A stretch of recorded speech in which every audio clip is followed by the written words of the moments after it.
These lessons are recorded using 4K UHD video assets with aspect ratio 21:9 and 3840 by 1600 resolution, to mimic studio-wide films, and utilize ultra-wide monitors for editing, which is most efficient, or use 2 monitors minimum.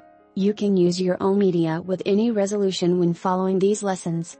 We'll do our best to zoom when needed, best if viewed on a 4K monitor while learning these techniques. Trimming on the edit page is more complicated than the cut page. That's why the cut page is a good place to start learning editing. See lessons 20 to 24 basic cut page. On the edit page it's much easier to do things like leave one frame gaps, throw off audio sync on a shot, but you can also do more complicated trims and be much more intentional about your work. Up here on track 2, we have this quick zoomed shot. Let's get to it a little bit sooner because the whole thing feels a little rushed. And I'm thinking maybe if I make this shot longer, then it won't feel quite as rushed. 2 ways you can do this. I can of course click and drag and just make this shot longer. Let's hit play or slash to play around the shot or few seconds before it. The other thing I can do is, instead of click and dragging, select the edit that I want to put right here at this point, where there is an audio boost for example, and then press the E key. That's an extend edit. It automatically takes whatever edit point I've selected and brings it to where my current time indicator is. We'll use the slash, play around it. Yeah, that's better.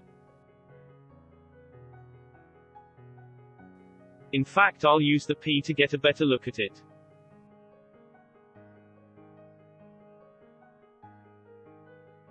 Show you a really neat command. This one I love. And what if I want to take this shot and swap it with these shots? Well, the first thing I would want to do is turn on shot linking so that my audio goes with my videos. What would I have to do? I'd click and drag, drop that in. Select these. And drop it in. Alright, that was a swap.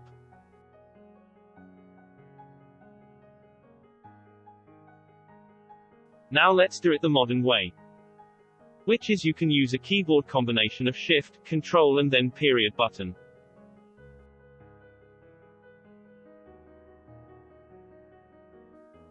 And there it goes, it automatically did that for me. Or, I use Shift plus Control or Option on the Mac, and it swaps them back in this direction.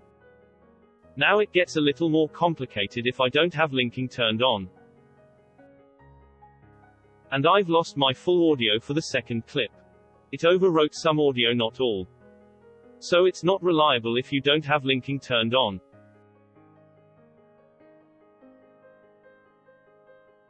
Now what if I wanted to switch these shots but leave track 2 where it was? I could do that. I'm going to turn off track 2's auto selector.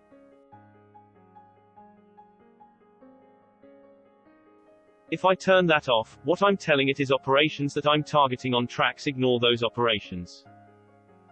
In other words, this swap operation is now ignoring track number 2. Because the auto selector is turned off.